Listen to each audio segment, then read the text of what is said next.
चलिए जानते हैं कुछ नेविगेशन टूल्स के बारे में। तो अगर यहाँ पर आप ड्रॉ टूल बार से कोई भी कमांड यहाँ पर एक्टिवेट करते हो तो यहाँ पर आपको नीचे कमांड लाइन में वो कमांड शो करेगा जो आपने एक्टिवेट किया है, और साथ में आपको यहाँ पर गाइडेंस भी मिलेगा कि आपको करना क्या है। जैसे कि यहाँ पर हमने लाइन कमांड को एक्टिवेट किया है और यहाँ पर हमें बता रहा है स्पेसिफाई फर्स्ट पॉइंट, तो आपको यहाँ पर लाइन का फर्स्ट पॉइंट देना है। और अगर आप फर्स्ट पॉइंट पर क्लिक करते हो तो यहाँ पर आपको बोलेगा स्पेसिफाई नेक्स्ट पॉइंट, तो यहाँ पर आपको गाइडेंस भी मिलेगा और पता भी चलेगा कि कौन सा कमांड हमने एक्टिवेट कर रखा है। मैं यहाँ पर स्केप करके यहाँ पर कमांड से बाहर आ जाता हूँ। आप चाहो तो एक बार स्केप कर सकते हो या फिर 2 से 3 बार भी स्केप कर सकते हो, इससे कोई भी इफेक्ट नहीं होगा।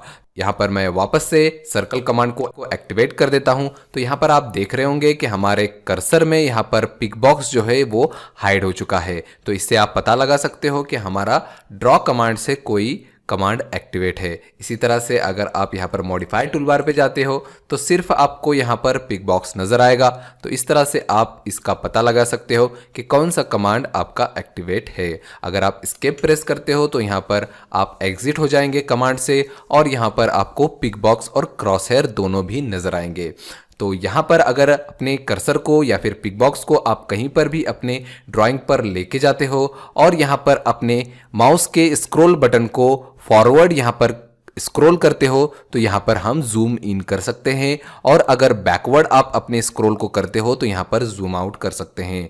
आपको ध्यान रखना है आपके कर्सर का पिक बॉक्स जिस पॉइंट पे होगा उसी पॉइंट पे यहाँ पर जूम इन होगा या फिर उसी पॉइंट को सेंटर मान के यहाँ पर जूम इन और जूम आउट होगा। अगर आपको यहाँ पर बिल्टअप एरिया यहाँ पर दिखा रहा है, यहाँ पर बी पर फोकस करना है, तो आपको अपने कर्सर को इसके ऊपर लेके जाना है और अपने स्क्रॉल को यहाँ पर स्क्रॉल करना है। तो इस तरह से आप जूम इन जूम आउट कर सकते हो अपने कर्सर का इस्तेमाल करके।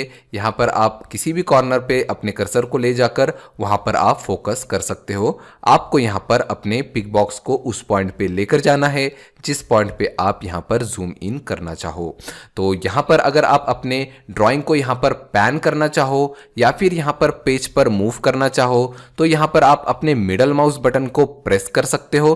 तो यहाँ पर अगर आप प्रेस करके होल्ड करते हो तो आपको यहाँ पर हैंड का शेप नजर आएगा। इस तरह से आप अपने ड्राइंग को यहाँ पर पैन कर सकते हो। आप चाहो तो जूम इन जूम आउट या फिर पैन के लिए इस नेविगेशन टूलबार का इस्तेमाल कर सकते हो अगर आपके माउस में कोई भी प्रॉब्लम आती है तो यहाँ पर भी आप देख पा रहे होंगे कि यहाँ पर पैन ऑप्शन है, हम इस पर क्लिक कर सकते हैं और यहाँ पर आप सिंपल क्लिक करके पैन का इस्तेमाल कर सकते हो। आपको मिडल माउस प्रेस करने की कोई भी जरूरत यहाँ पर नहीं है, तो आप इस तरह से पैन कर सकते हो। इसी तरह से अगर आपको जूम के ऑप्शंस को यहाँ पर एक्टिवेट करना है तो यहाँ पर आप देख सकते हो कि बहुत सारे जूम के ऑप्शंस यहाँ पर मौजूद हैं। तो यहाँ पर मैं एरो पर क्लिक करता हूँ तो आप देख सकते हो यहाँ पर एक लिस्ट है, जूम इन जूम आउट भी यहाँ पर है। तो चलिए जानते हैं जूम एक्सटेंड के बारे में। अगर आप यहाँ पर जूम एक्सटेंड पे क्लिक करते हो तो आपका जितना भी ड्राइंग होगा वो आपके स्क्रीन पर फिट हो जाएगा।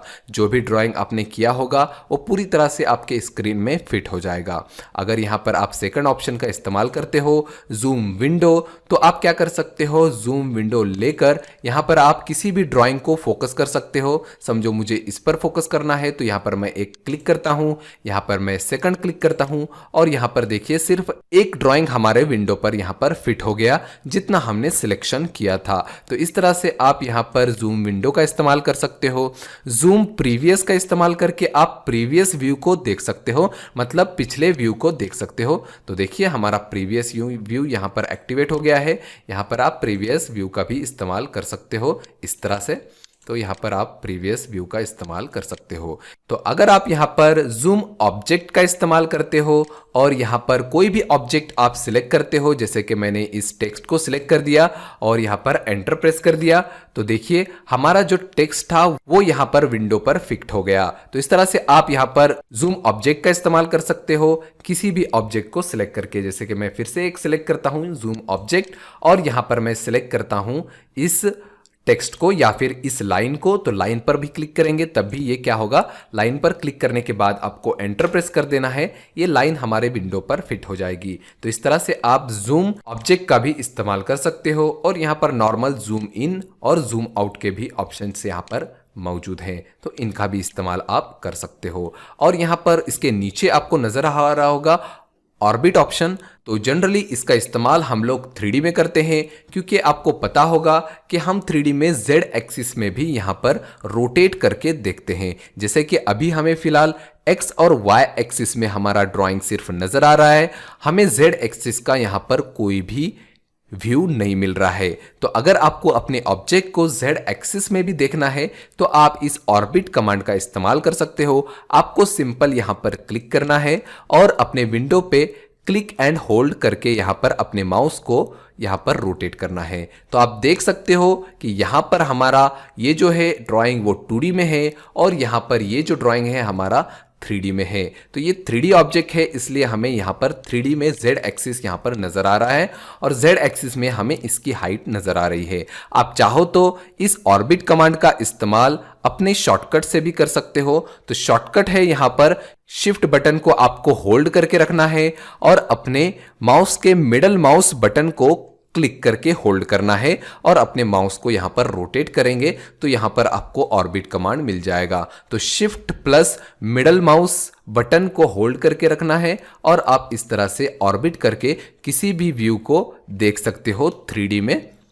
तो इसका इस्तेमाल जनरली हम लोग 3D में करते हैं, 2D में ज़्यादा इसका इस्तेमाल नहीं करते। तो अगर आपको वापस से अपने 2D व्यू में जाना है तो आप सिंपल यहाँ पर टॉप व्यू पर क्लिक कर सकते हो, तो आप यहाँ पर 2D व्यू देख सकते हो। यहाँ पर आपको ओरिएंटेशन में थोड़ी सी प्रॉब्लम नज़र आ रही होगी, तो सिंपल आप यहाँ पर क्लिक करके इसकी ओरिएंटेशन भी चेंज कर सकते हो कुछ इस तरह से। तो यहाँ पर आप अपने व्यू क्यूब का इस्तेमाल कर सकते हो अपने व्यू को चेंज करने के लिए।